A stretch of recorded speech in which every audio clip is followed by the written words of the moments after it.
Yeah, thank you. Thank you so much for this wonderful introduction and for organizing this roundtable. I'm very glad to be here at the New School. I'm very honored that this kind of all-star roundtable has come together in order to engage with my book and comment on my book. And I mean, I couldn't be at a better place here. Not only that the New School is really an institution that is close to my heart. I was a Theodor Heuss professor here when I started this whole project, and the book took me much longer to write than I expected. There were a lot of, let's say, obstacles that got in between. And so it's a very good moment to be back, be here, and also be looking forward to coming back even more often. And to present or to discuss what I have been doing here. It's also a very good moment, I think, to be here in New York and to present the book here in New York at this moment.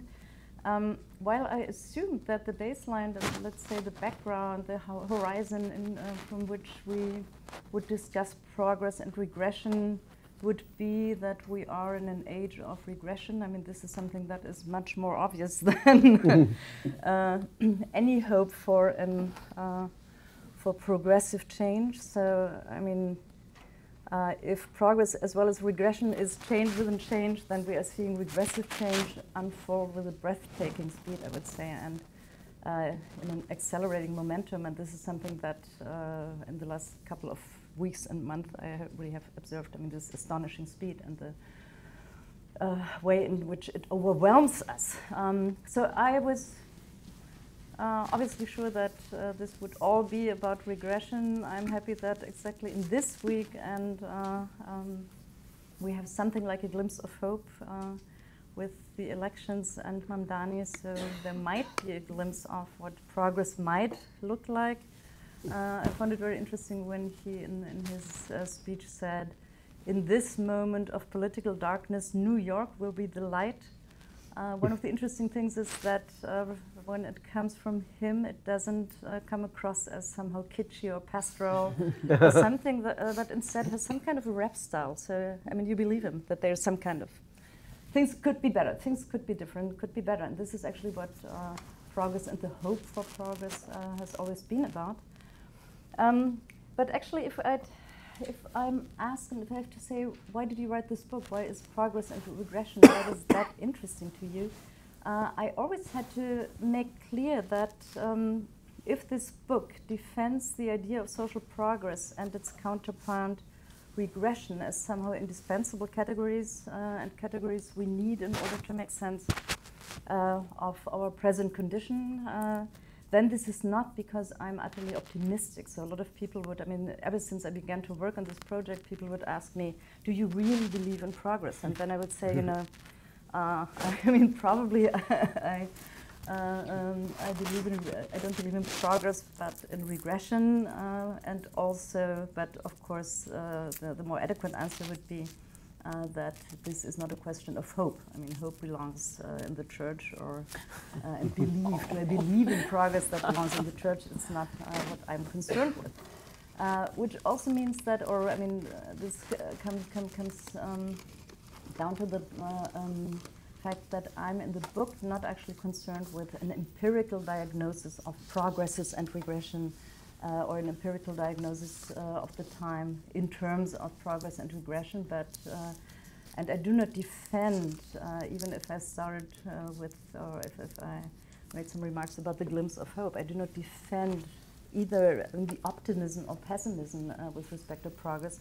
I was interested in the question of whether, as a diagnostical, analytical, and normative category, it still makes sense to understand our times in terms, or understand history in terms of progress and regression. And even if the topic of regression has become so much more pressing, I do not think that we can even talk about an age of regression or understand our current situation in terms of regression unless we also have, we're also concerned with the other part, the other side of it, that is progress. So without, I mean, some concept of progress, you cannot talk about regression, and if one is has become one of the most contested concepts of our times, then the other is too. So it doesn't make things easier to say I'm not actually an optimist because progress and regression are not only two sides of an interpretation, a narrative, two sides or two versions of a narrative that in itself is a narrative that is a tricky one, and that is an interpretative pattern that somehow connects events, historical, things that have happened historically to each other under the perspective of progress and regression. And this comes with a lot of assumptions, of course, and none of this somehow goes out of the question. So what interests me here is the merits of the concept of regression, or theorizing history in terms of progress and regression. And one of the clues that one of the things that always has inspired me, even if, as I said, to work about progress has not been so, or has been under a lot of debate. One clue that I took from the early Frankfurt School on critical theory is the fact that early Frankfurt School, Adorno and Horkheimer, have always understood fascism as a mode of regression. And it says something about this kind of critical analysis, that talking about fascism in terms of regression, and I would say also in terms of a misled, inadequate, faulty, irrational reaction to what they see as the real crisis underlying this reaction. This adds something to just saying fascism is, of course, morally bad, utterly cruel, evil, whatever. So the idea that what we lose if we give up on the concept of progress is not just some kind of normative orientation, which is something that a lot of people would say, but also a specific kind of concept, that integrates analysis and critique, evaluation of a certain state of affairs and its description. And I do think that progress and regression, in terms of, they are this kind of thick concepts, and also concepts that are loaded with this, or come with this kind of normative, normative narrative or normative account of history, which is somehow typical for the kind of normativity that critical theory has in its, let's say, in its left Hegelian strand, has aimed at. So if we lose the concept of progress and the concept of regression, and also the possibility to judge upon social movements as either progressive or regressive, we do not just lose a normative guiding principle, but we lose this kind of category that is not purely normative, but at the same time analytical and explanatory. My thesis here is that progress is neither a fact nor an ideal. To evoke Amy Allen's distinction, it is rather, to put it in Marx's words, the real movement of history. However, as you know, in a Hegelian sense, reality, or the real movement of history, does not only refer to what actually and empirically exists, but rather to that which, in its contradictions and crisis-ridden nature, has the potential to overcome what exists. In this sense, the criterion of progress always accomplishes both a comprehensive understanding of the existing and a critique that goes beyond it. With Adorno, I quote, "The concept of progress is philosophical in that it articulates the movement of society while at the same time contradicting it. Having arisen socially, the concept of progress requires a critical confrontation with real society." So how can we then develop an understanding of progressive social change that takes the critique of progress into account? The critique of progress that, just to quote what Chakrabarty has famously said, the critique of progress as an evolutionary concept that puts all the others in the waiting room of history. So this kind of Whig history that would place that would see other forms of life as not yet there, instead of just being different. So this kind of a critique that you might all be aware of is in the background, of course, here, and the attempt to overcome this, let's say, ethnocentric developmentalist notion of progress here is also in the background of what I then try to do in the book. How many minutes do I have? So I was focusing on 8 minutes. Very good. I take 5. Yeah. I have like squeeze it together into a couple of pieces, and I'll be very happy to extend on them because I really want to listen to the comments and also to be able to reply to the comments in an adequate way. So first thesis here, I mean, how do I do it? What is the concept? How do I reconstruct the concept of progress here? First thesis is we should understand progress as a processual concept. Suppose I woke up in the morning and could suddenly fly. Even if being able to fly was one of my long-cherished desires, it would be strange to say that I had made unexpected progress overnight in regard to my flying skills. Progress thus has a temporal dimension. As a dynamic concept, it is a process that occurs over a period of time. And more than that, this time span is not homogeneous and empty, not simply a line that leads from one point to another. Something must happen that allows these points, these elements to relate to each other, emerge from one another, and in the best case, accumulate into an experience. Second, progress is associated with the idea of learning, or is thus associated with the idea of learning or accumulating experience. Progress is a learning process or an experiential process and a process of problem solving. If progress is more than mere change, but change for the better, progressive change is a particular kind of change, namely one that can be described as an accumulative process of learning or experience. The other way around, regression occurs when this process goes wrong or is blocked. Regressive change is characterized by effects of unlearning and reactive closure to experience. Progress in this sense does not consist in achieving a specific and predetermined state or realizing a particular and predeterminable good. Instead, progress is a mode, a way in which social change occurs, or conversely, in the case of regression, does not occur. Progress, as I see it, is an accumulative process of problem solving, of overcoming crises and contradictions, while regression is its counterpart, a systematically blocked process of experience or learning. Understood as a processual concept, progress denotes the quality of a development, and thus a particular way in which social transformation takes place. The distinction between progressive and regressive modes of social change is thus made by focusing on the how instead of the what of what changes. Third, progress is then a normative concept sui generis. Even if we associate with it a change for the better, progress is not dependent on a presupposed, already given understanding of the good or the right. On the contrary, the concept of progress itself contributes something to the determination of what is good or better. The relationship of the good to progress can basically be reversed. It is not that we only understand what progress is when we first understand the good.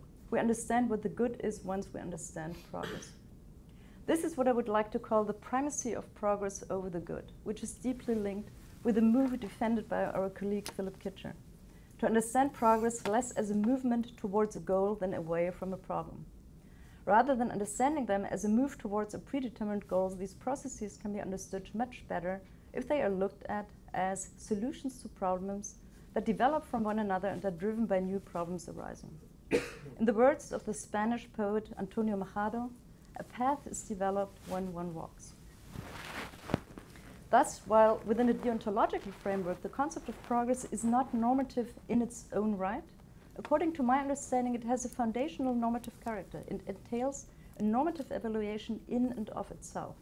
Or maybe better, it is something like a non-foundationalist normative foundation. 4. Such a process resembles the movement described in Hegel's phenomenology of spirit in the course of what Hegel describes as an experiential process, an Erfahrungsprozess, where consciousness changes both along with the object and the understanding that consciousness has of itself. This change is not an unconnected, abrupt alteration of the object or a plain refutation of it. Yeah. Okay. The situation is then redefined and overcome with reference to a more comprehensive context in which it is embedded or with reference to the deficiencies of the previous description. The new, the progression, the advanced situation is the result of a practical meta-reflection of what previously existed and of its processing. Progress, then, is not simply about making things better, but about making them more comprehensive in a reflective sense. It involves an increase in experiential complexity, while regression means a loss of complexity, and the process of falling below a certain level of reflexivity. The history of experience that emerges here can also be described, easier way to describe it, with Dewey. Crises generate reflexivity that opens up new courses of action. Fifth, progress is not only a problem-solving process, but the process of solving second-order problems.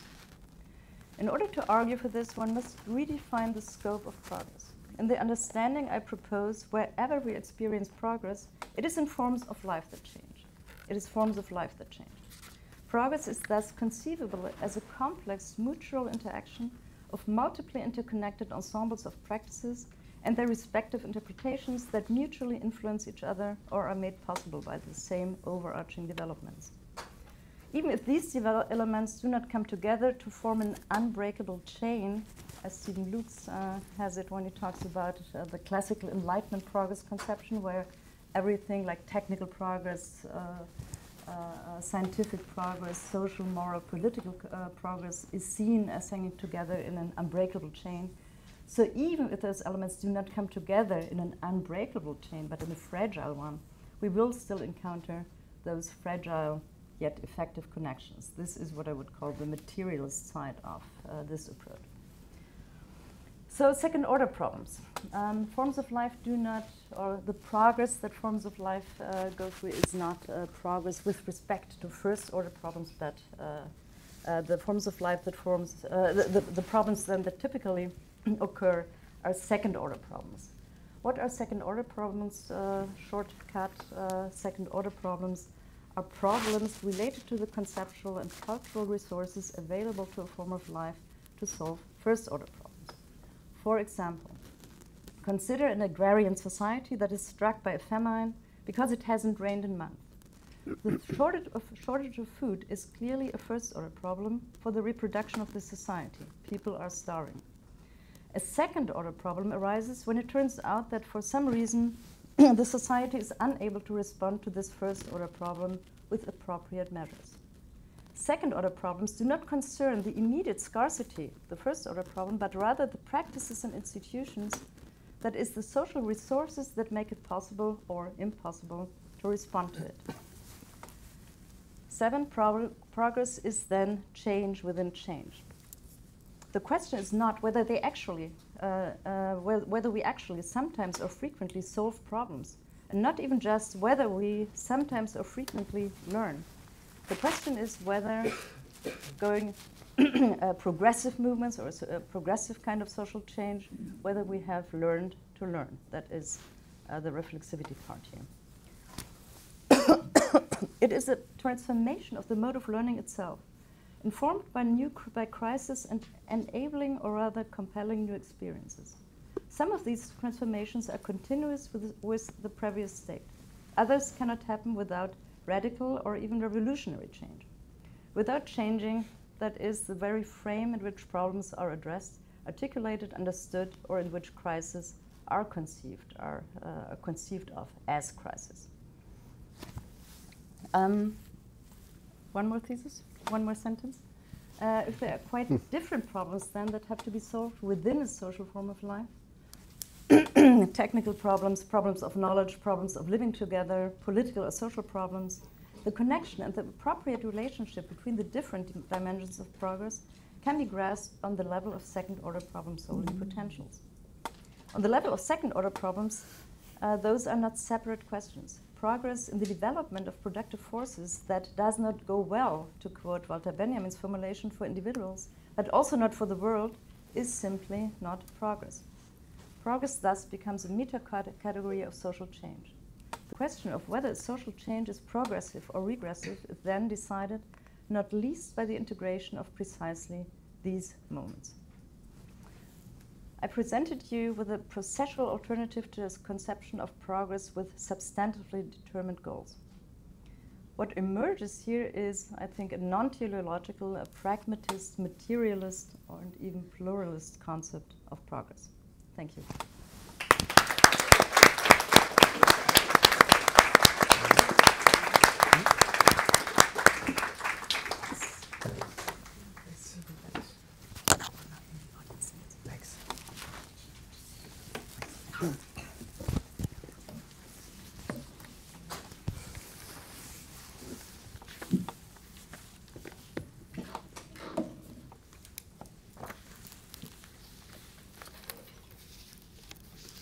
Okay, thanks. Hear me okay? Yeah? Okay, I want to thank Romy Opperman for organizing this panel, and Rahel and Romy for inviting me to be on it. It's an immense honor to be commenting on Rahel Jaeggi's new book with this panel of distinguished scholars. I'm also excited that the news has been made official. The one Berlin-based scholar on the panel is going to join the rest of us in being New York-based scholars.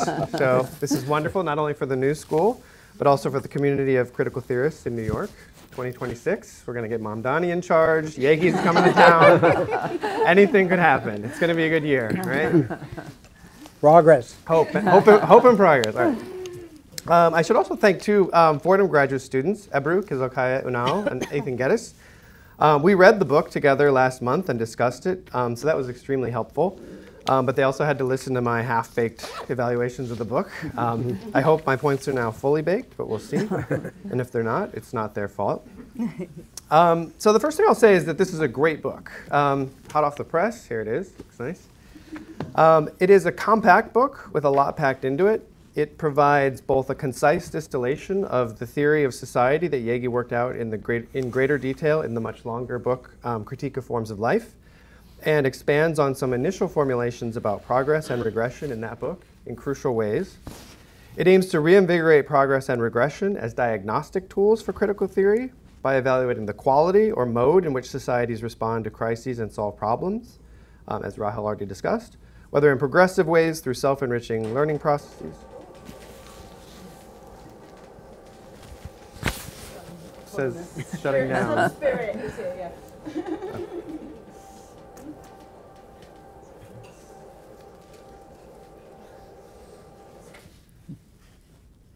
Many things are happening in front of me, but all right, okay. All right. Yes. So I thought it might be illuminating to situate Jaeggi's approach in relation to work on progress by two other leading figures in the Frankfurt School tradition, Amy Allen and Rainer Forst. All three agree that we need a non-teleological concept of progress that takes seriously the critique of various forms of European subjugation of others in the name of progress. But I want to go into a bit more detail about the differences, in part to illuminate the strengths of Jaeggi's approach, but also to set the stage for some critical questions. So Jaeggi's theory differs from Allen and Forst in terms of the object of analysis by looking at the dynamics of change within forms of life as a whole, in her formal approach to learning processes, and in how she views normative questions posed by the problem of progress. Jaeggi rightly insists that a theory of progress must not only provide a criteria for what is good or desirable, but also grapple with how a society functions and how to understand the conditions for changing it. So Allen and Forst, in their work and in their debates about progress, have tended to reduce the problem of progress to a normative question, debating the pros and cons of Allen's contextualism and Forst's deontology. Allen builds her own book about progress as primarily about what theory of normativity critical theory should have in light of post-colonial critiques of progress. She rejects historical claims about progress and only holds on to a concept of progress as a future-oriented imperative. We need a concept of progress, Allen argues, but only so we can make normative claims that some proposed social development does count as making things better, more just, or less oppressive. As an aside, I can't see how this imperative use of the concept of progress actually does much work. If I argue that some proposed social change would be more just or less oppressive, it seems to add little to say, and this would be progress. That's a pretty deflationary concept of progress. For his part, Forst is less deflationary about the concept of progress, but he focuses solely on the normative question of how we justify claims about moral political progress. unlike Allen, he does want to hold on to certain historical claims about progress, in part because he thinks we need to be able to say that past pioneers of emancipation who changed their societies for the better were justified in their claims, even before their societies changed, not merely after. And because he thinks the right to justification at the heart of his theory is not just a product of practical reason, but captures the normative grammar of many of those historical struggles. In a significant advance on both Allen and Forst, Jaeggi focuses not solely on norms and their justification, but on society as a whole and evaluating the dynamics of social change. So contra Allen, this means historical claims about past progress are possible, but contra Forst, they are made possible not by our reflexive understanding of the justification of norms used to evaluate claims about progress, but by our reflexive understanding of the nature of the learning processes involved. In this way, Jaeggi decenters the normative question that Allen and Forst make primary. Viewed from another perspective, however, Jaeggi adds a novel normative twist by maintaining that normativity is generated by successful forms of reflexive problem solving. She argues that progress is a genuinely normative concept. Rather than drawing on established norms, it establishes norms in the first place. She makes an even stronger claim when she says that progress is not just one concept among many, but has a, quote, foundational significance, or more accurately, it takes the place of a deontological as well as utilitarian normative foundations, end quote. So to clarify the contrast, note that Allen and Forst both adopt Forst's language in claiming that progress is a normatively dependent concept, meaning that progress depends on normative standards that cannot themselves be generated by the concept of progress. So here I want to try to split the difference by stressing what I think Jaeggi gets right, while also raising critical questions about her approach to progress and normativity. She rightly criticizes Allen and Forst for reducing the problem of progress to a normative question, and her theory of progress is an advance on theirs.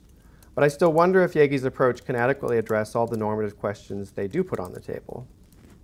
I think Jaeggi is right to insist against both of them that progress is not an entirely normatively dependent concept. In that sense, a strength of the book is in shifting the object of analysis for theories of progress from the justification of norms to evaluating the dynamics of change in society as a whole, and in making the case that there is some degree of normativity inherent in the concept of progress if one understands progress as a reflexive learning process. But it is not entirely clear to me that the imminent normative judgment about the quality or mode of social change can fully justify the normative judgments we might want to make about norms and normative changes. So I'll pose this challenge from several different angles. Most generally, I'm asking whether a formal, process-oriented approach to progress can do all the normative work Jaeggi asks for it. Even if the mode of historical change can generate its own normative validity, it is not clear that this is enough to justify the validity claimed on behalf of the norms themselves. It seems like we may have stronger or at least different normative questions about some of our deepest moral ideals and commitments, such as freedom, egalitarian reciprocity, inclusiveness, and human rights. So one way to look at this is to focus on the status of the norms. Does their validity depend wholly on their having been generated by what Jaeggi defines as progress? Can we simply be said to have learned that non-domination and self-determination solve problems, and simply because they solve problems, they are normatively superior to domination? I'm not sure that a formal approach to reflexive learning processes by itself is sufficient to generate the normativity we might want here. A second angle to take on normativity and progress is to focus on the role of certain norms in the critical conversation about what constitutes progress. So something Forst and Allen more or less agree on, even in all their disagreements, is the need for an inclusive dialogue about what constitutes progress going forward. Forst does this by maintaining that only those who are subject to a normative order may define the changes that constitute progress. So there's a reflexive moment to that approach that differs from Jaeggi's focus on progress as a reflexive learning process. I wonder whether Jaeggi can or should try to capture something like this too. But I realize it generates a tension. The dialogical move in Allen and Forst is one way of avoiding paternalistic impositions on others in the name of progress, by insisting that those affected must all have a say in what progress is. But the trade-off is that they can make this move because they abandon the use of progress as a diagnostic tool for critical theory. Jaeggi rehabilitates the latter. But I wonder if she needs something like the former too. The challenge is how to combine a robust diagnostic tool with that dialogical move. In thinking about how Jaeggi might do this, I also wonder whether she can avoid the claim that a reflexive learning process must itself be guided by some kind of norms, like freedom, equality, respect for others. One reason to think about this is because claims about a collective learning process always face the question of who learns. There are always winners and losers and unintended consequences when societies change. So it does seem like there is some point in insisting that the ultimate verdict on progress must be made by all those affected by social change. To be clear, I still think Jaeggi's focus on the dynamics of learning processes is illuminating, and this is progress in thinking about progress. But does she need to acknowledge some kind of meta-norm regarding moral political progress that would refer to concepts like non-domination or self-determination? A move like this might actually be similar to a point she makes at the end of the Forms of Life book, notably in a section titled Regression and Progress. There she suggests that a crucial implication of her argument might be a meta-criterion for criticism of forms of life. She refers to emancipation and self-determined living conditions as, quote, the intrinsic measure of the rationality of forms of life and of criticism of them. This intuition, she goes on, this is a quote, could be reconstructed as asserting that a form of life can be regarded as successful and flourishing when it is the result of procedures of collective self-determination.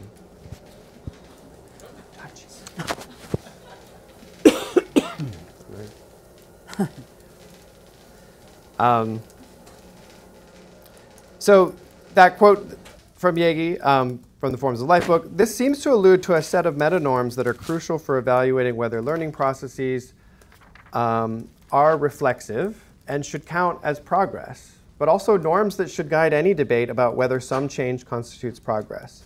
So I wonder if Jaeggi needs to include something like this in her account of progress, or perhaps be more explicit about the implicit role it might already play. Now, I want to shift gears and look at another core feature of Jaeggi's theory of progress, and that's her theory of regression.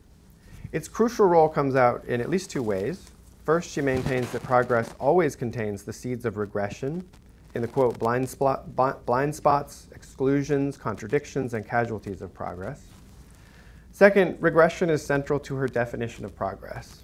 So one of the book's great strengths is the detailed account of regression developed in Chapter 6, building on psychoanalytic accounts of regression and Adorno's analysis of fascism and nationalism. In some ways, regression gets defined more robustly than progress.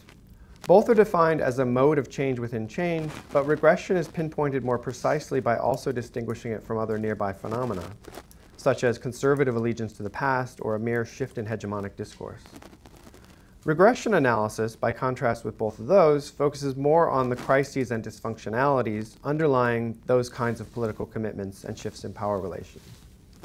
The difference is crucial because it allows us to pinpoint the conditions for overcoming regression. Jaeggi writes, quote, countering a regressive tendency can't just be about getting back to what we had before. It has to be about diagnosing the root of the crisis, end quote. Perfect. In some ways, this might make regression a more useful diagnostic concept than progress. And the preface to the book states that a primary motive for writing the book was to diagnose threats to our form of life. Evaluating a change as either progress or regression is not easy while it's happening, but the criteria for identifying regression might be easier to apply in practice. This asymmetry between the applicability of progress and regression is not surprising because Jaeggi defines progress negatively at various points as not regression. But here I wonder if the claim gets overstated later in the book as progress gets defined as non-regression. So in a number of quotes later in the book, for instance, she says, the crucial criterion for evaluating progress is that there are no blockages to learning. Or progress is the absence of regression. Or in another quote, an absence of blockages to experience provides a negative yet reliable criterion for assessing successful problem-solving processes. So the core idea for evaluating progress shifts here from any kind of positive evaluation of learning processes to the claim that it is progress simply when such learning processes are not systematically blocked. Jaeggi says this is an essentially negativist procedure that relies on the formal metacategory of non-regression. So I want to conclude with just two brief questions about this.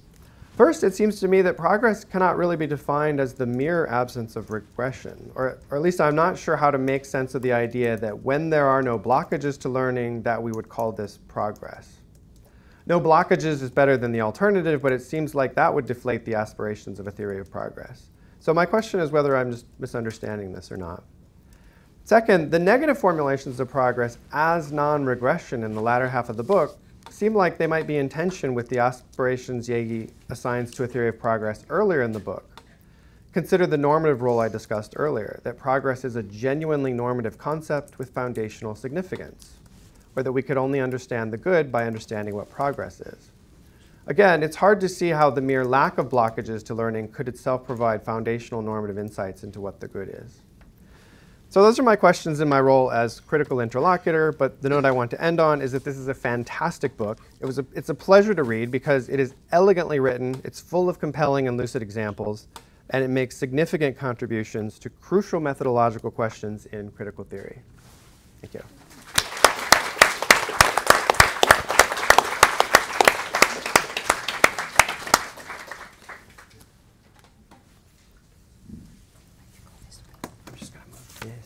So it doesn't do what it did to me. There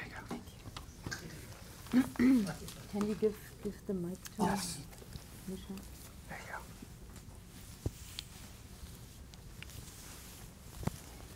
go. I'm delighted to be here to be able to participate in these reflections on Rahel Jaeggi's ambitious and important effort to understand the nature and sources of progress. Her project in Progress and Regression reflects her long-standing belief that if we hope to enable emancipatory social change as examples of progress, we need to produce a general theory of social change that delineates what she calls the causes, driving forces, character, and underlying laws of social transformation. That is, we need to understand the social structures and systems that underwrite social reproduction, the ideological and institutional obstacles to reshaping these structures and systems, and the gaps, contradictions, and crises that either limit or enable their transformation. But Jaeggi's interest is not confined to progress in moral and political domains, because on her view, progress in these domains is virtually always related to and intricately bound up with progress in others, perhaps especially the economic, scientific, and technological domains. And this ultimately leads to the claim that when we experience progress, its entire forms of life, understood as intricate bundles of networks or practices which are in flux. Indeed, she eventually contends that forms of life are in fact the site of progress. Now, perhaps most important for Jaeggi, progress is not the realization of a goal, but a process through which forms of life identify and successfully respond to contradictions and crises. To be more precise, progress, in her words, is a self-enriching experiential learning process through which forms of life attempt to solve problems that arise for and with them. Problems that arise as a consequence of crises in practices and institutions that they have helped to create. But Jaeggi's goal, as we've heard so far, is not simply to understand progress, since she acknowledges from the start that social change sometimes constitutes regression. Indeed, on her view, regression, and here I quote, is already inherent in the blind spots, exclusions, contradictions, and casualties of progress, end quote.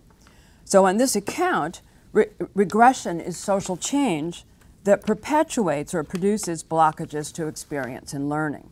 In short, whether societies progress or regress is a function of what she calls the quality of their problem-solving processes. So this means, among other things, that trying to determine whether some development counts as progress, even in the case of moral progress, is not a matter of assessing that development by reference to some pre-existing value or ideal. Indeed, adapting an idea from Elizabeth Anderson's broadly pragmatist account of moral progress, Jaeggi argues that binding moral standards are constructed by social groups as part of the problem-solving project of figuring out how to live together. Now, I want to say right off the bat that I think Jaeggi's account of social change and of the change within change that constitutes progress is a philosophically rich and often conceptually innovative effort to reinvigorate grand theory, if you will, in social and political philosophy. And grand, in my lexicon, means unifying and comprehensive. Yet some of the concepts at the core of the theory are in need, I think, of further development. For me, one of the most important examples is that Jaeggi characterizes forms of life as inert ensembles or networks of practices, but at least in most familiar senses of the word inert, it's not clear how an inert entity could actually attempt anything or cause anything to happen. And we'll give that one example of a concept that I think needs further development. But more important from my perspective is that, as with every philosophical attempt to reveal underlying laws of social transformation, her project is sometimes the theoretical equivalent of a Procrustean bed, issuing in accounts of some varieties of progressive projects that distort or simply eliminate some of their most important features. For there are some social movements whose efforts to produce moral progress, I think, cannot be properly described and interpreted unless we understand those movements as simply rejecting the pragmatist account of values and valuation that Jaeggi defends. Indeed, as I've argued elsewhere, this is precisely as it should be. For while it might be true that scientific progress works by generating paradigm-shifting revolutions, the development of moral insight and cognition is not, and on my view cannot be, a paradigm-shifting process. We can recognize a new insight as a genuinely moral insight only if we can eventually assimilate the relevant insight into our already existing complex of moral beliefs and judgments. Many of the most influential social movements have understood this, and in my view, they've justifiably pursued moral progress, presuming that the standards for judging the changes they seek must be part of the existing complex of moral beliefs and judgments that their audiences, so to speak, can find familiar. And one of the most important, but not only such concepts, is the concept of justice. Now, to be sure, it's been argued that social movements sometimes generate progress by creating abnormal moral contexts shaped by revolutionary moral ideas. The feminist philosopher Cheshire Calhoun, in fact, once argued that feminist thought has been an especially rich source of such new paradigm-shattering moral ideas. But when we look closer at some of the most uncompromising feminist theory ever defended, in this case by Catherine MacKinnon, it does not qualify as paradigm-shattering. MacKinnon certainly claims to be unveiling a concealed reality that even liberal feminists have failed to see. The reality, she says, that the subjection of women is not the product of mere sexism, but of systematic male dominance. Yet the values by reference to which MacKinnon criticizes the effects of male dominance are not morally revolutionary at all, but surprisingly familiar. As she argues in the afterword to Feminism Unmodified, feminism is, and here I quote, a tacit belief that women are human beings in truth, if not in social reality. Now, in a provocative essay entitled Feminism and Pragmatism, Richard Rorty chided MacKinnon for what he took to be a momentary lapse into the realist rhetoric of moral universalism. But it was no momentary lapse. There are other passages in Feminism Unmodified, for instance, which show that MacKinnon's challenge to the subjection of women was always and continues to be rooted in moral universalism. It also shows that she understood the power and, in fact, the importance, I think, of framing the struggle for equality in this way. Consider the values to which she appeals when she tries to determine when a society actually treats women as human beings. She says if women had substantive equality, and here I quote, they would have a chance at productive lives of reasonable physical security, self-expression, individuation, and minimal respect and dignity, end quote. These values are not so different from those defended more than a century earlier by John Stuart Mill in On Liberty and by Mill and Harriet Taylor in On the Subjection of Women. Now, Mackinnon's work has certainly shattered paradigms in legal theory. She was an influential early proponent of the idea that sexual harassment is a legally prohibited form of sex discrimination, and as Ruth Bader Ginsburg once observed, this helped to establish an entirely new field of law. Mackinnon has also been a pioneer in the international law of human rights, defending the claim that mass rape and sexual violence against women in war are human rights violations that ought to be criminally prosecuted and that can ground civil lawsuits against the perpetrators. But the emergence of sexual harassment law and the extension of human rights law to address sexual violence have enriched, and she acknowledges this, our understanding of the demands of justice.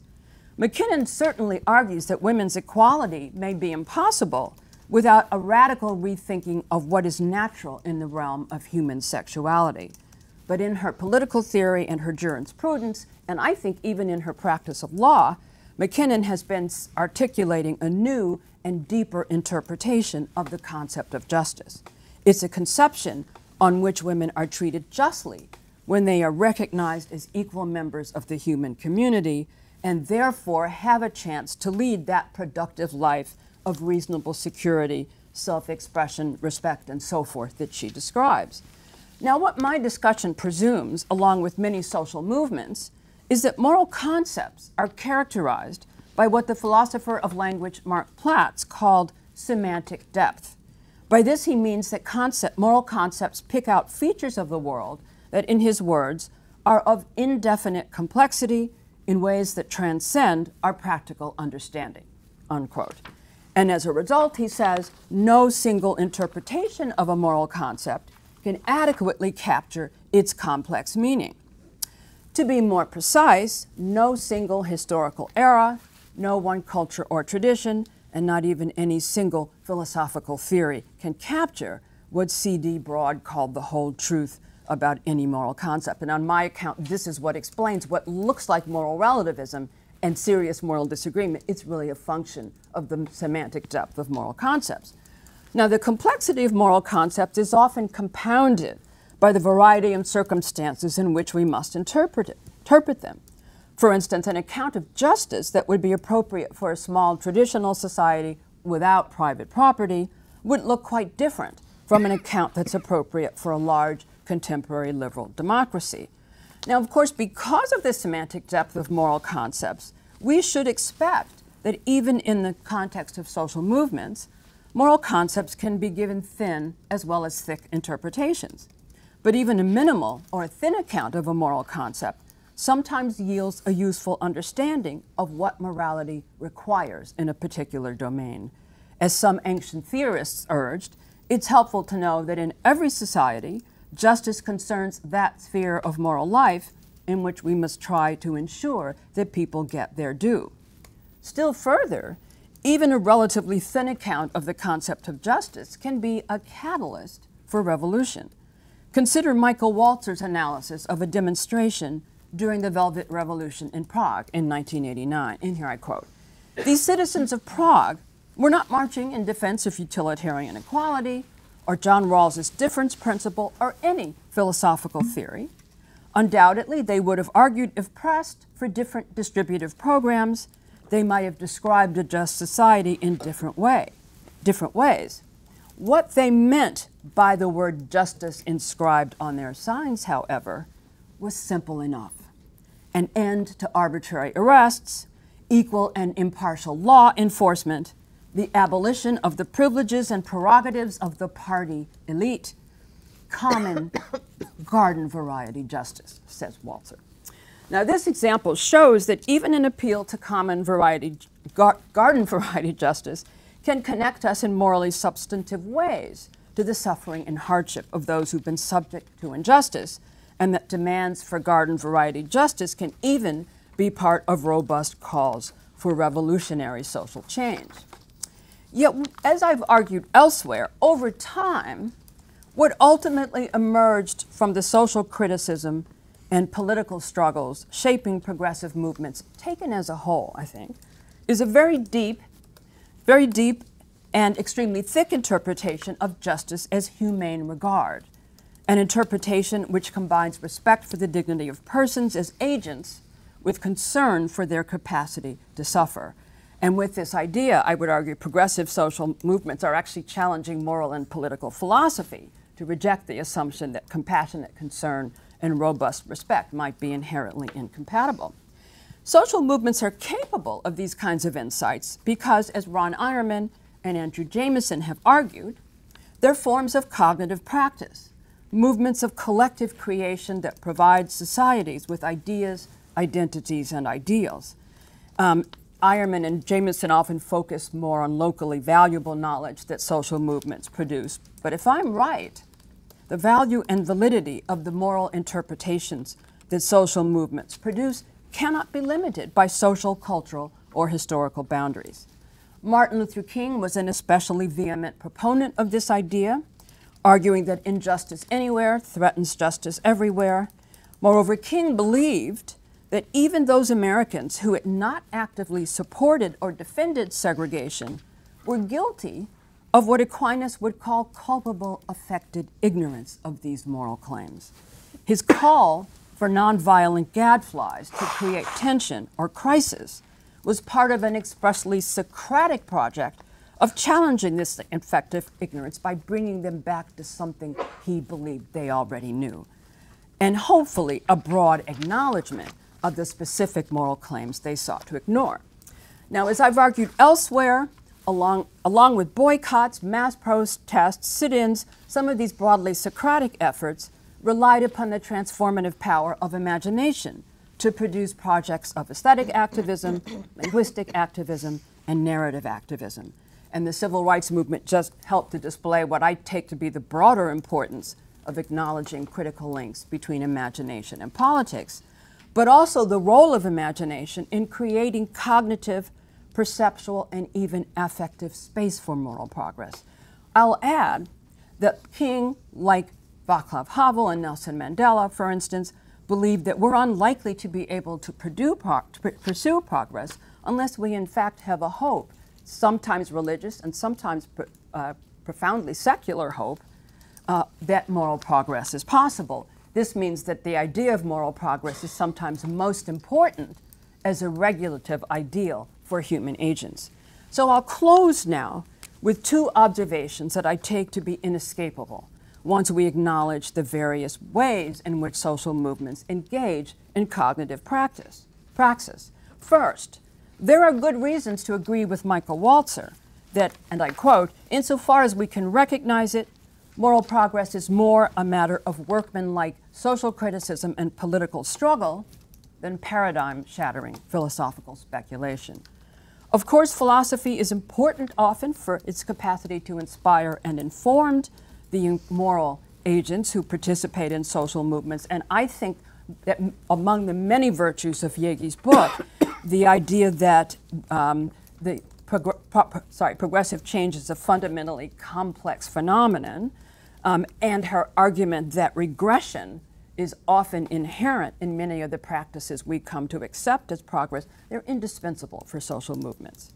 But second, if I am right about the insights that have emerged from the cognitive praxis of social movements, about the content of their social criticism, as well as the wisdom that has shaped the complex strategies and tactics of their political struggles, it seems clear that philosophers can learn as much from social movements as social movements can learn from us. Thank you.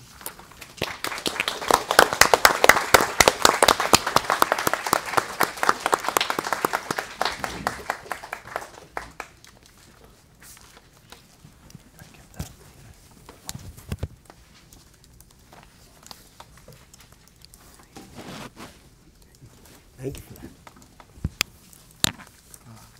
hard act to follow.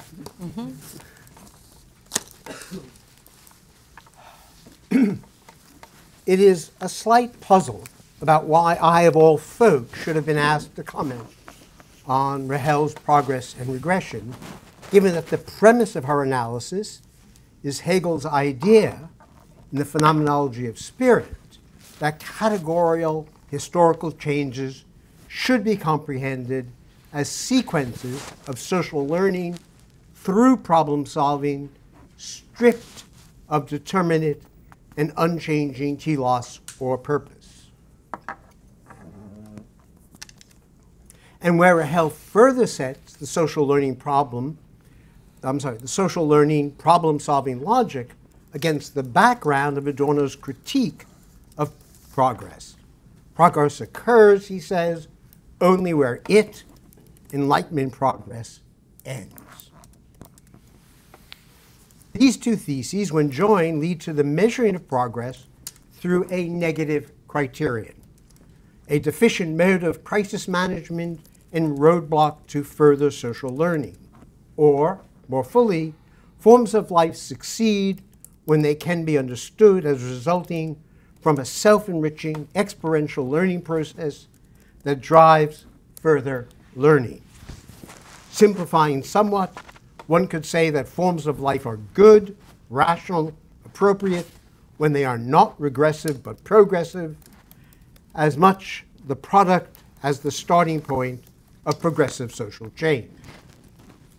In a nutshell, this is Hegel's formal solution to the skeptical problem of a criterion to evaluate claims as to what knowing is in the introduction to the phenomenology.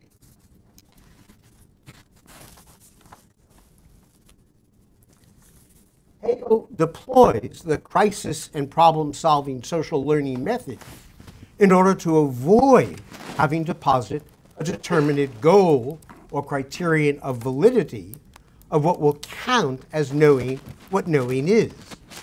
A crisis in a form of consciousness leads to a new form of consciousness that can resolve the dilemma of its immediate antecedent that may or may not be historically transitive, that simultaneously involves both a new self-conception, the for itself of what knowing is, and a new conception of its object domain, the in itself of its concept of an object in general.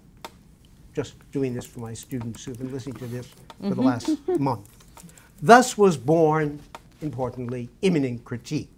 That's the underlying structure of Rahel's thought. And 20 years ago, if I had sat down to write a book on progress, since this is a marriage of Hegel and Adorno, I doubtless would have engineered a marriage of Hegel and Adorno that would have been a clumsier, lesser version of Rahel's wholly persuasive argument. But times have changed. While overall, something of what Rahel is pioneering seems correct, today I worry about the formalism of her solution. After all, even Hegel means his inaugural formalism to give way to something very determinate.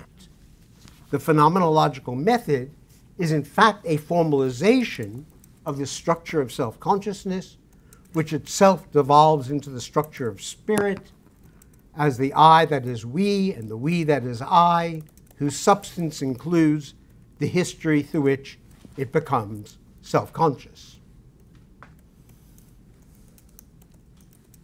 For the purpose of this evening, I want to pressure Rahel's argument through three interconnected lines of argument.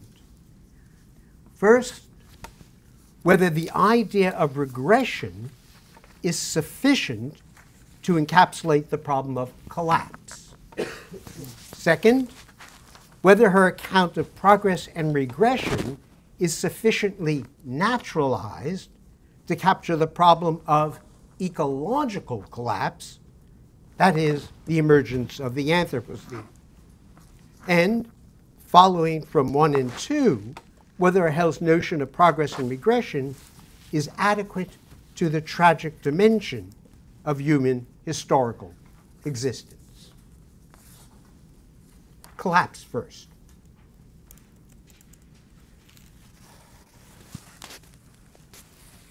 Enlightened progress was at the same time often decimating regression. Insight into this reality should have cured humanity of all teleological and utopian conceptions of history, including the Marxist one. But not all regressions are equal. What about the negative of utopian teleology, namely the logic of radical social or civilizational collapse? That is, Rahel targets the telos, but I think she avoids the collapse. Unless I missed it, Rahel does not canvass what I take to be the three unavoidable social science theories of social learning and collapse. Joseph Tanter's The Collapse of Complex Societies, Jared Diamond's Collapse, How Societies Choose to Fail or Survive, and Darren Asimglo and James Robinson, Why Nations Fail. Asimglo and Robinson and Simon Johnson won the Nobel Economics Prize in 2024.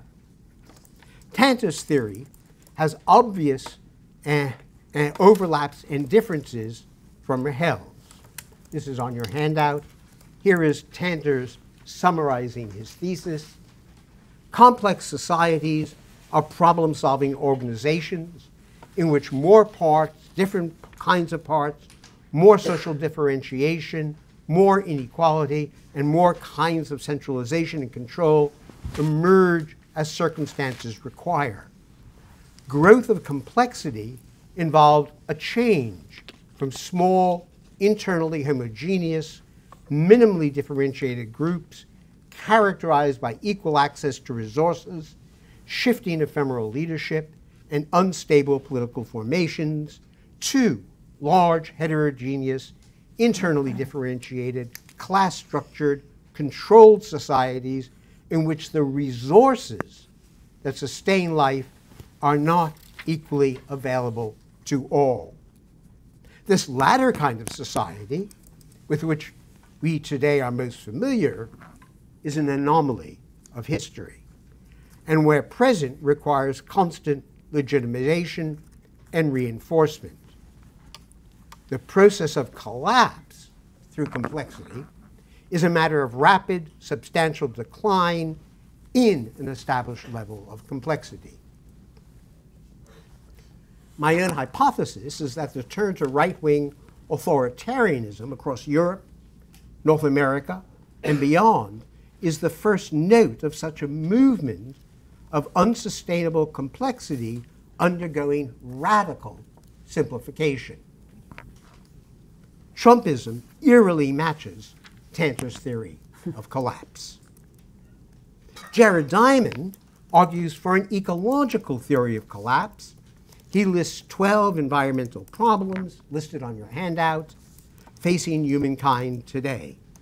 The first 8 have historically contributed to the collapse of past societies, and there are 4 new ones. You can just read the list.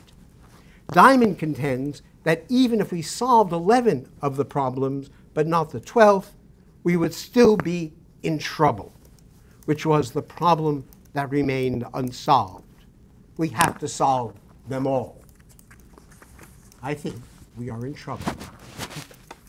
Finally, Acemoglu, Robinson, and Johnson generated institutional theory that is akin to Tanter, with the proviso that they explicate the failure of complex societies through the distinction between inclusive and extractive institutions, where extractive economic institutions are joined by extractive political institutions. In light of Diamond, they should have mentioned extractive attacks on ecosystem integrity. Again, you can see the handout contains a Wikipedia description of their book. Nothing is so clear in the book as that statement, but the extractive inclusive just seems, again, patently obvious about what's happening today. Which is to say, I think all three of these competing theories provide a tight fit for our current condition. They announce how and where we are now, places us on the precipice of systematic, societal, and even civilizational collapse in a world in which the fate of the most powerful nation states matter to the economic and political constitution of the global conglomerate.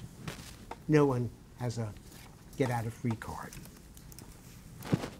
Three questions that arise for Rahel from these macroscopic before I go on, just to say the obvious, I think a critical theory of today should be a synthesis of these three theories. I don't think they actually can stand up on their own. And I further think that they actually have to be articulated through the kind of critique of reason that one finds in Adorno. But notice, they are substantive and not formal. That's my interest.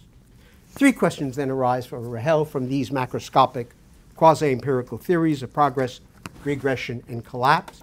First is whether her theory methodologically blocks from consideration the macroscopic regression and collapse in favor of failed regressive problem-solving efforts that are narrowly located within a wider societal whole. Second, can blocked social learning explain collapse in its wider senses, or is regression itself internal to a theory of collapse?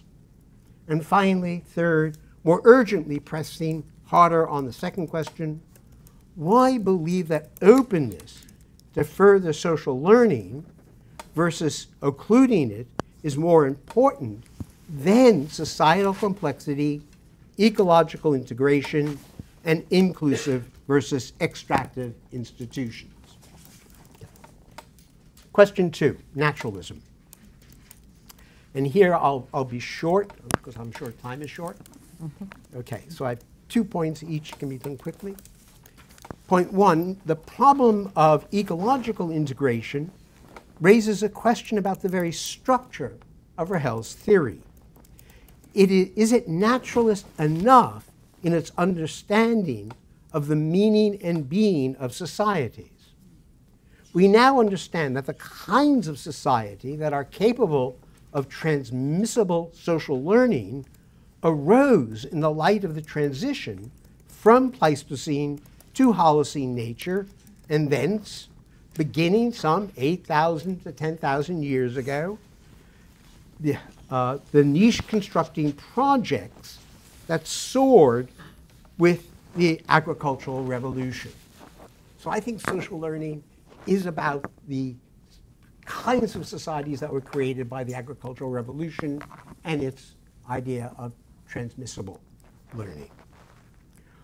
Which raises the question, can the transition from Holocene to Anthropocene be described as simply regression, since the Holocene has been the necessary condition for the possibility of all civilizational progress?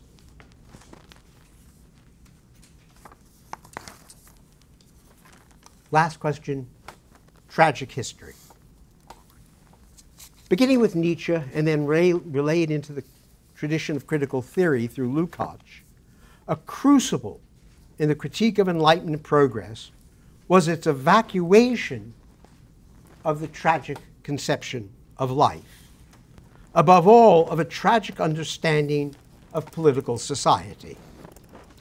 One cannot regard each human form of life as an experiment in learning, a thesis that Rahel and I both share, which I at least learned from Lukács. Every form of life is simply an experiment in what it means to be a human being. And there's no final telos to it, there's no answer. Each is an experiment. One can't have that view without at the same time acknowledging the finitude of each experiment. My simple and direct query here is, can one embrace and acknowledge the finitude of social formations without a conception of tragedy. Tragic understanding invokes the forces that lead from regression to collapse as integral to the human condition. To theorize regression without the conditions leading to it is to shield the categories of progress and regression from their existential conditions of possibility. Tragedy is the self-consciousness and acceptance of the conditions that lead to regression and collapse. Without tragic consciousness, the political significance of the logic of progress and regression would simply idle. I'll end with a quote. I have two quotes on the handout, but I'm only going to do the second. You can read the Lukács from yourself. It's a beaut. But I want to take the quote from my friend Tim Clark. Tragedy, we know, is pessimistic about the human condition. Its subject is suffering and calamity, the constant presence of violence in human affairs, the extraordinary difficulty of reconciling that violence with a rule of law or a pattern of agreed social sanction. It turns on failure and self-misunderstanding, and above all, on a fall from a great height, a fall that frightens and awes those who witness it because it seems to speak to powerlessness in man, a general subjection to a force or totality derived from the very character of things. Tragedy is about greatness come to nothing. But that is why it is not depressing. And now he's going to quote Bradley.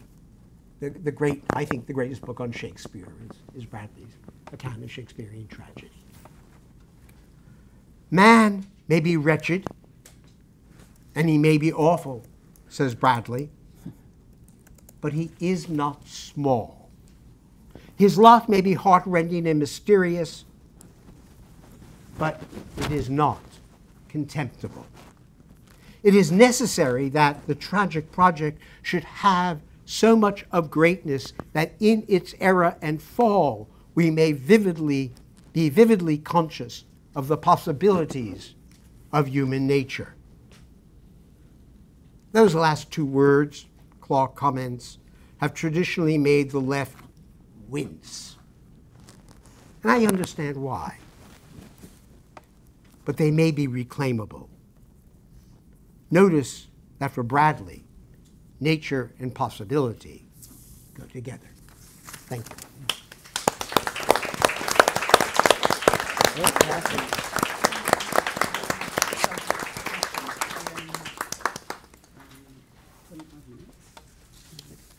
Let's do more than that. Try to at least.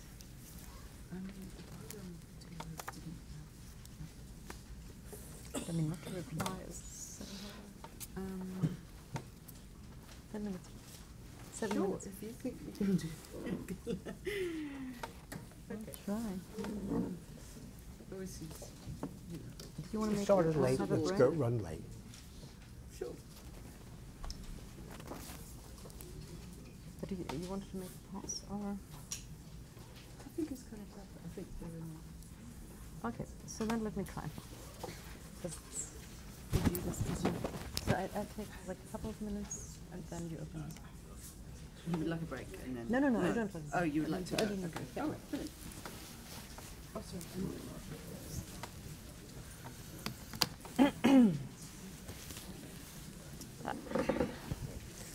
You just show me how many minutes are already have. 10 minutes. I try. Okay, we weren't sure whether we should open it up immediately, but I really do think I need to. Thank you so much for these extremely rich comments, and the opening up of a debate that I think is not going to end tonight, but still I want to. So it's not clear that I cannot possibly address all of the concerns, cannot possibly address all of those criticisms, but I'll try my best to at least say something, and then the rest may be up to the discussion. So time is too short to. Or the break is too short to organize my reply other than just, go along with the notes that I've taken. I only had one of the papers, and so I'll just do my best to connect some of the questions and then to pick whatever I think I can answer. So, Jeff, I feel very well understood in the way you spell out the emphasis on getting away from a purely normative discussion about progress. And it is actually clear, if you, talking about Ellen and Forrest, for me, those are, the two of them are only two sides of the same medal that somehow, get something wrong about progress. And this has, of course, and this also, also gets to some of what Michele said about grand theory here. Not aiming at a grand theory here, but it goes back to an uneasiness that I have with a certain tendency that in the critical theory tradition might have started with Habermas and his attempt to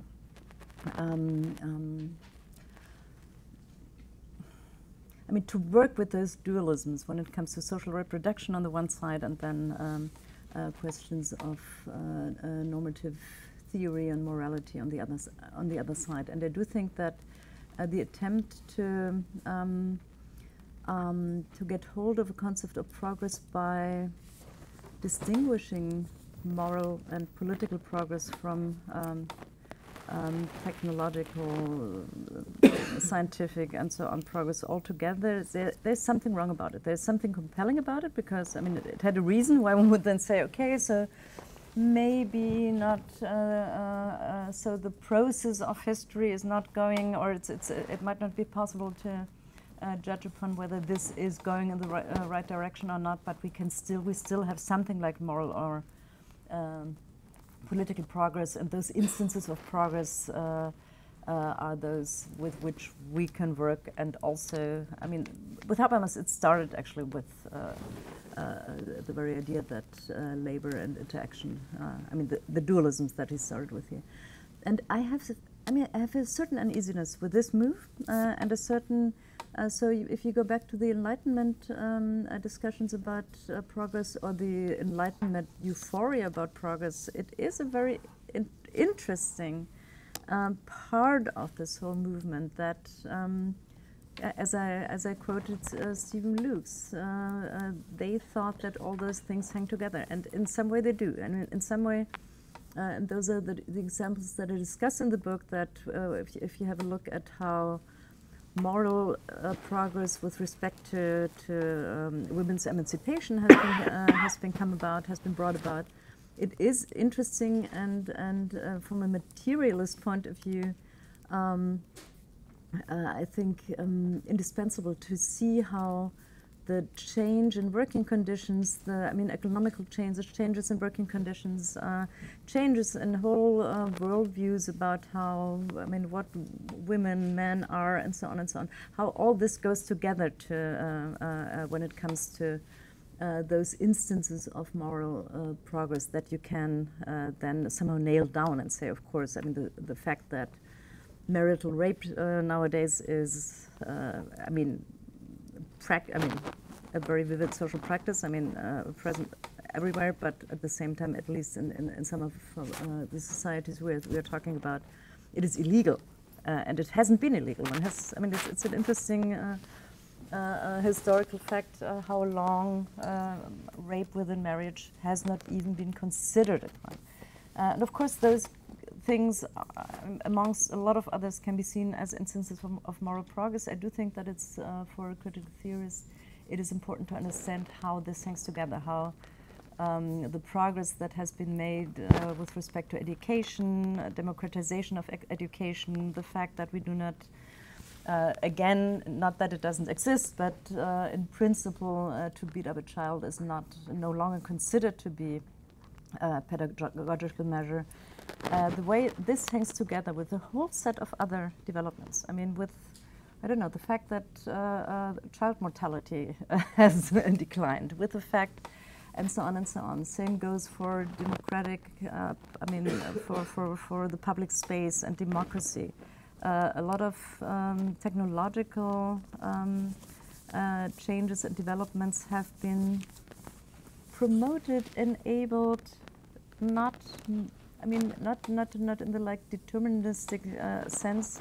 They have not made it necessary. They have not brought it about on their own.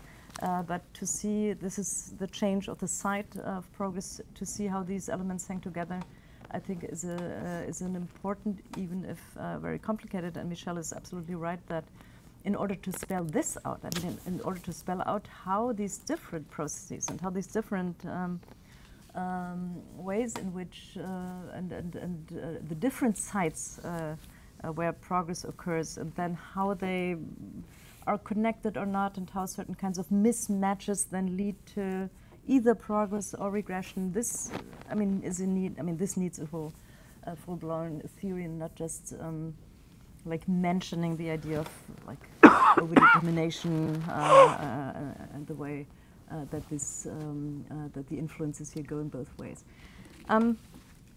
So the question whether I do, Jeff's questions: does progress do all the work here? I would say maybe not, but maybe it does not have to. So I have not decided yet whether. So when I say progress is itself a normative concept, what I do in order to argue against, for example, Forrest, who would, where I would say this is, I mean, this concept of progress makes the idea of progress almost redundant. You already know what the good is, and then progress is some way to get there, but you actually do not need the concept of progress in order to make a normative claim. So my idea is that it's a normative concept sui generis, that it generates normative content and is not just dependent on it. But I haven't. I mean, I do not think that that my claim is that it does all the work and that it would not need. But I'm not sure about this actually. So the idea that this might be some version of a non-foundationalist foundation for normativity might go even further. But if so, I haven't yet come up with a good argument for being able to cover the whole realm. Then whether dialogue should be present, I do think it is present because, or I mean, when I would think about where dialogue finds its place here, I would say that when I talk about experiential blockages and the blockages that prevent us from even seeing or from even realizing, seeing, conceiving of certain problems and crises, not to speak of being able to articulate it. I mean, most of the blockages are on both levels, yeah. Seeing them, becoming aware of them, articulating them, doing something about it. I would say that dialogue is one of, or the prevention of dialogue, which also means, and this will then already connect to what Michele said. So the prevention of dialogue, the prevention of, I mean, to block out the experience of those who are in different parts of, I mean, from different perspectives and in different ways affected by the regressive measures, or by, I mean, by progress and regressive regression at the same time. This would count as a blockage of experience. So I have a whole typology of what this blockages of experience would be like ideologies, or what Miranda Fricker calls hermeneutica lacuna, the kind of things that Michele has in mind when she talks about how social movements are part of becoming a deeper, or getting at a deeper articulation of not only awareness but also a deeper articulation of the kind of injustices that people suffer. So this would all somehow find its place under as one of many types of blockages of experience here. So Michele, I think the main question here is, I mean, I do agree inert ensembles of practices. The idea is that they are both, that they are inert, but at the same time, since they are practices, they are man-made, they can be changed, but they cannot be changed. I mean, just to say everything can be different is an illusion. I mean, it's, obviously not the case. Not everything can be different. Even if critical theory is, or even if we, campaigning for, let's say, freedom, emancipation, progress, whatever, want to say that things can be different. Society could be completely, radically different, whatever. To simply say, it's just up to us is obviously not true. I mean, there are a lot of, so to spell out what the inertness is about, the inertness has something to do with the practices being part of larger social structures. It has something to do with habits. There are all sorts of things that go into this inertness component here. And some of them are, let's say, a problem, and some of them are just how things are.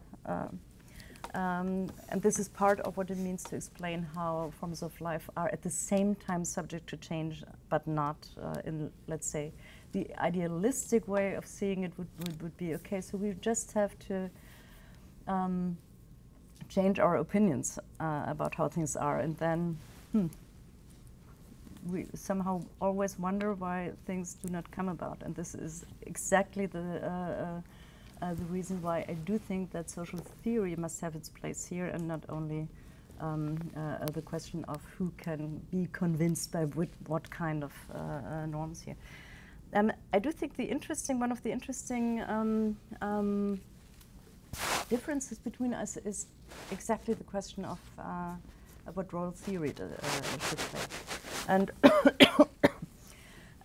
so maybe in order to get rid of one misunderstanding or possible misunderstanding when you argue for the kind of changes that would be, that in my, that I criticized as being bound up with the idea that moral progress comes about as expanding the circle. That like we already have the norms that we need, but then moral progress would be something, and Michael Balzer is someone who defends this thesis as well. Moral progress would be something that somehow consists in expanding the circle in terms of now we realize that women are human beings as well, so we consider them to be part of, that we should have moral concerns, treat them as persons. We find out that, group X, Epsilon Z should be granted the status of a moral citizen and so on. And for Michael Balzer, it's actually clear. He really believes that we, normatively spoken, we already have everything that we need here. I do not think so. I do think that there is, but I do not argue for, it's not that I only go for like radical paradigm shifts. My idea here, and my argument here is that you cannot know in advance. If you conceive of progress as this kind of problem-solving learning process, experiential progress, you can never know whether a certain crisis, a certain kind of contradiction, a certain second-order problem leads to a situation in which you need to change the paradigm, in which you just come to an end of this very paradigm. And this is something that you do not only not know in advance, sometimes it can really only be seen in retrospect. It's also something that develops out of the kind of question. You start to work with a certain, or to transform society in a certain way, and then all of a sudden, this is something that happens because you're so interested and rightly so in social movements. What happens within social movements is, one of the things that, one of the patterns is, you start with a local problem. You start with something like the rent is too high. And you might end up with the idea that capitalism is not a good form of life. Just because one thing leads to the other, and you find out how social structures are in place that prevent you from even articulating the kind of injustice that you aim at, and so on and so on. So you never know. whether the change should be radical or not, whether reforms are enough or not. So it's not, what I argue for is that, and this is again, of course, a Hegelian and Marxist idea, that there is continuity in the discontinuity and the other way around, which also means that I'm not arguing, even when I argue for the possibility of a paradigm change, and this is also something that speaks to a slight misunderstanding maybe with Jay, who seems to think that this kind of radical paradigm change is out of the question when it comes to learning processes and problem solving. I would say that depends on how narrow or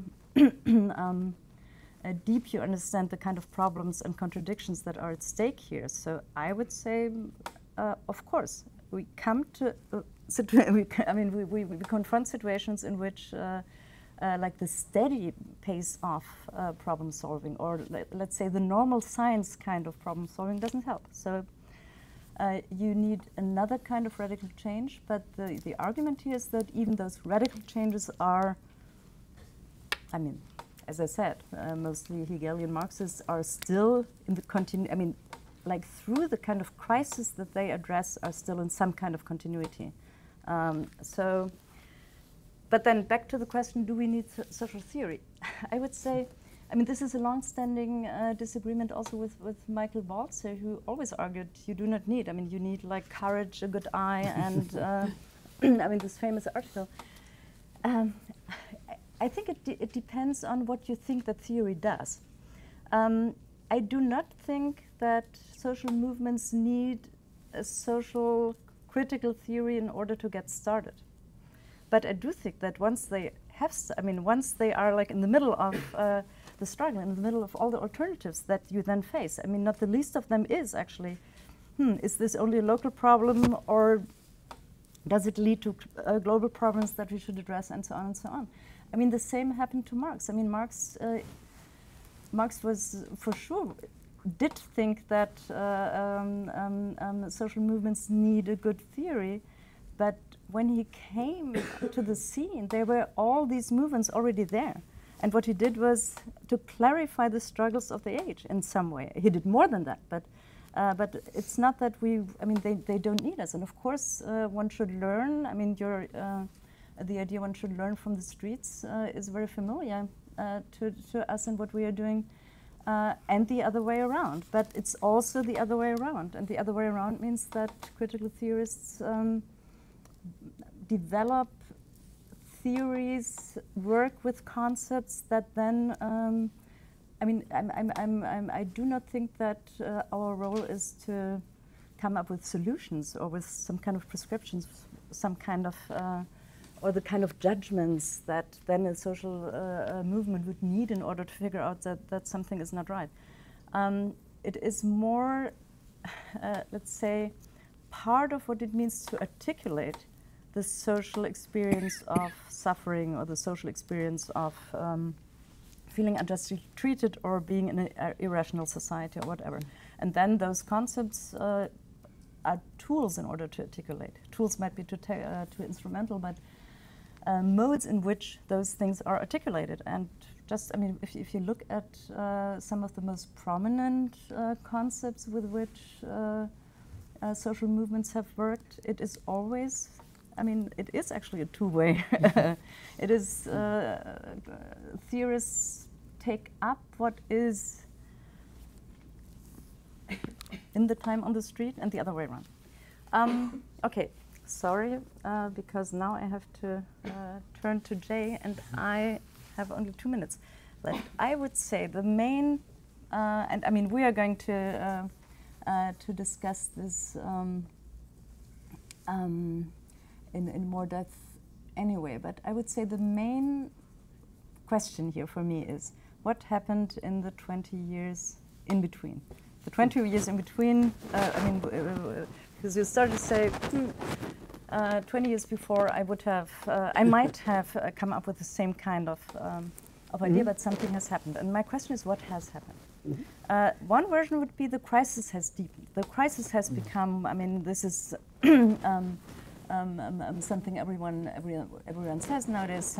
Crisis has become a multi-crisis. It has become, I mean, not only more pressing, stronger, and so on, but also the multiplicity of crises who somehow reinforce each other is the problem that, I mean, that confronts us with a situation where we cannot possibly see a way out. But this would be deepening of a crisis. And what you argue for is now we are in a situation where we are confronted with a collapse. And now the problem is whether or not, or how collapse, catastrophe, and crisis, whether one could still say that they are a mode of regression, caused by regression, caused by an inadequate attempt to solve crisis that has then led to this kind of multiplication of crisis that ends up in what you would see as a catastrophe. Then I would say the whole framework of progress and regression is still would still be contributing to understanding how we got where we are. But you might also say we do not need to. We do not need to analyze how we got here. We are here. This is a catastrophic situation. What should we do? The problem is then if you give up on this vocabulary, on this regression, progress, crisis paradigm, you might. My question is, what is the consequence then? If we still want to deal with the situation in terms of what should we do? What can we do? What should we do? What are the options? Then I do not think that arguing with an idea of collapse or catastrophe that would leave behind the paradigm of crisis, progress, and regression would be also so much help.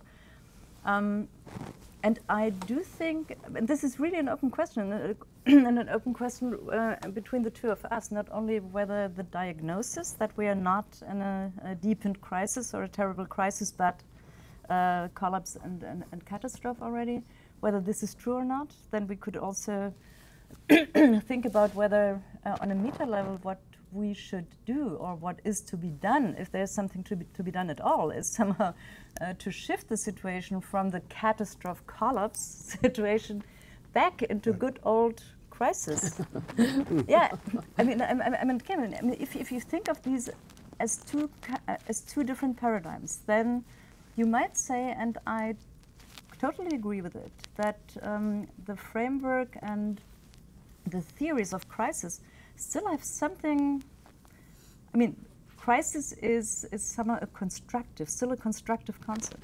The idea is that you can get out of a crisis by, and this is like the accumulative learning process. You get out of a crisis and you know more. Whereas, so seen from the apocalyptic, catastrophic perspective, the whole scenario of crisis and overcoming crisis and so on still has something homely, something very, cozy still. Whereas what you are driven by is not only darker, but also does not have this, the same, even potential for finding a way out. And this is something that is deeply disturbing to me, I would say, not only because the situation would be disturbing, but also in terms of what would then be the consequence. I think, and Diamond is the one, the Collins book is the one that I have dealt with actually already in the critique of forms of life. I do think that the way he describes a collapse is still in the crisis paradigm. I do not agree that this has already left this whole paradigm. And again, I still think to figure out, or in order to connect crisis and collapse here, to conceive of collapse and catastrophe as a result of regression, as a result of the kind of blockages of experience that I talk about, seems still right to me. And again, the question then is whether, and now we are back to why do we do theory, whether it still makes sense to think about how this came about. I still think that maybe, I mean, the last point, when it comes to, of course we agree in our diagnosis, I mean, about how severe the consequences, the ecological crisis or the ecological catastrophe, no longer crisis is. I do think that some of the people who try to thematize this are in danger of somehow digging too deep, meaning that the tendency to criticize a certain kind of, I mean, even the whole idea about anthropocentrism and so on somehow leads in a direction that I find slightly evasive, meaning that, I mean, these are all things that human beings have brought about. And the reason for, I mean, why we are faced with the consequences and the catastrophic, maybe catastrophic consequences we are facing today has something to do with the social structure that has prevented us from acting in our and the earth and nature's best interest and so on and so on. So I do not want to be evasive in terms of talking about the responsibilities and also the possible ways of acting. And yeah, again, this is a danger that I see in this, in some of the discourses. I do not think that you are actually part of it, that the discourses that in some ways seem to want to undermine the whole, a certain understanding of human action at all, and I do not think that this will lead us anywhere. Okay, somewhere.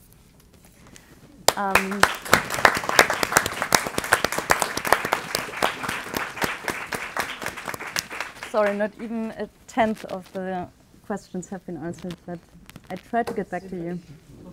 Impossible. You gave it a good go. So I understand people, some people have to leave. We have a dinner reservation.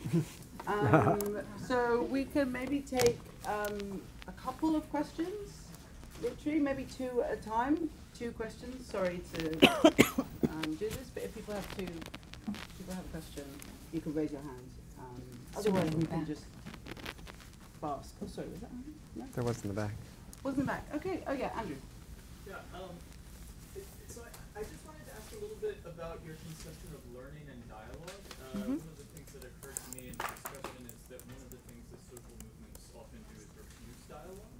Social movements refuse dialogue. Movements often refuse dialogue rather than entering into it, and that's often sort of part of the life cycle of the social movement. And I'm wondering how you would conceptualize that within this view of blockages to learning. Is it possible that we talk about a progressive refusal in this sense? How would we identify it? And would you just reduce it to a sort of symptom of crisis? Or is there another way to understand that? This really depends on the example that you have in mind. If you, I would say, of course, sometimes, I mean, what social movements do is to turn latent crises into conflicts. What they do is to bring something like agenda setting in the most, I mean, in the widest sense of the word. And in order to do this, sometimes, let's say, one step on the way to do it is to refuse dialogue. I mean, to refuse dialogue in terms of we need to figure out what this is about and what our experiences are. We need to, I mean, think about consciousness-raising groups who, at a certain point, might refuse the dialogue, might not want to be challenged by some male chauvinist who says, you know, this is really still, I mean, this is only flirting and so on. So at a certain point, you just stop, you cut it off, and you say, we don't talk to our enemies. And we try, at least for the time being, we try to figure out how to articulate what we have experienced. So this is a way to stop dialogue that I would consider to be part of the learning process.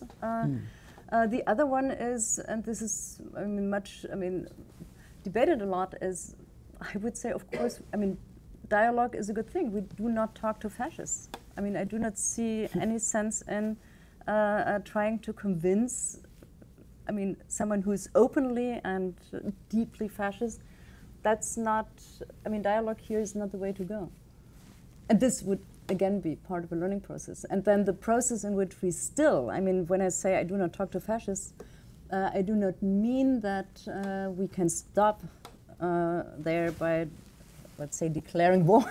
So it's still, I mean, to talk about fascism in terms of regression also means to understand the underlying crisis. But what we then do is to address the crisis.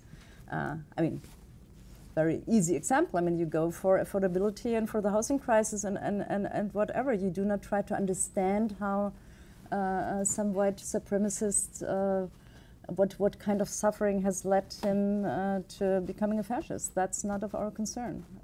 But to understand it and to act accordingly and to understand, that is what I mean by regression is a way, is an inadequate way to address crisis. Of course, to go deeper and to understand what this is and what could be done about this is another thing.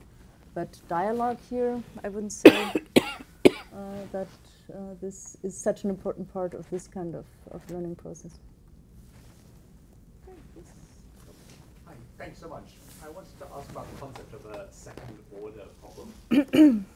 So from Dewey and others, the concept of a problem is sort of soluble, the solution arises from the resources of the situation at hand.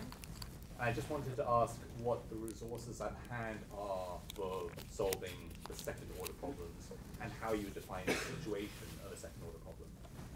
I haven't read the book, so apologies if you treat that more.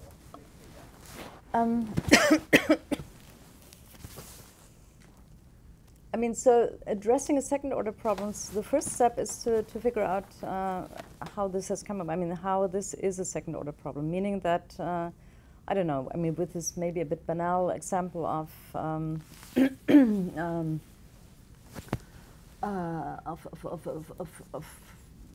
like a crisis in food crisis or so. The first step, of course, would be to figure out what has prevented us from taking the means that are available in order to prevent this. And that kind of look. I mean, this can be a lot of stuff. I mean, this can be that, I don't know, people think that this is what they deserve. This is kind of punishment that they have deserved. So starving is something that comes from God in order to.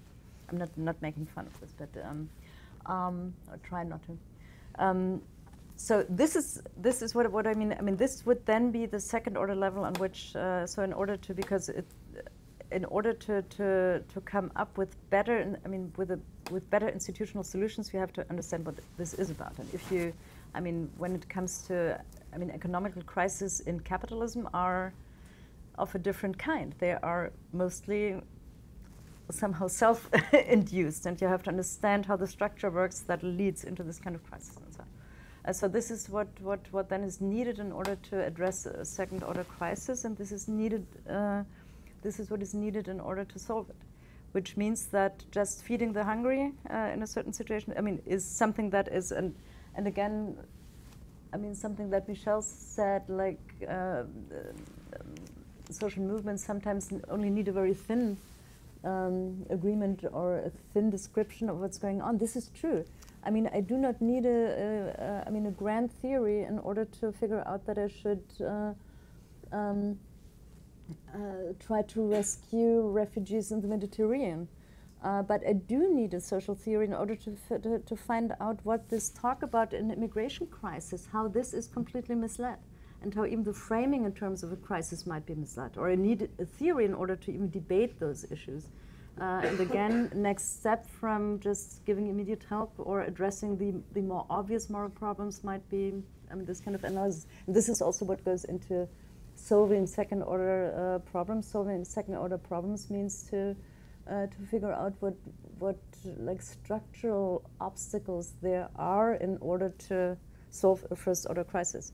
And if the first-order crisis is the ecological crisis, then again, this step would be to figure out what is it actually that prevents us from even addressing it, even seeing it, even making it possible to articulate it. please join me in thanking Rahel and all our amazing panelists. Thank you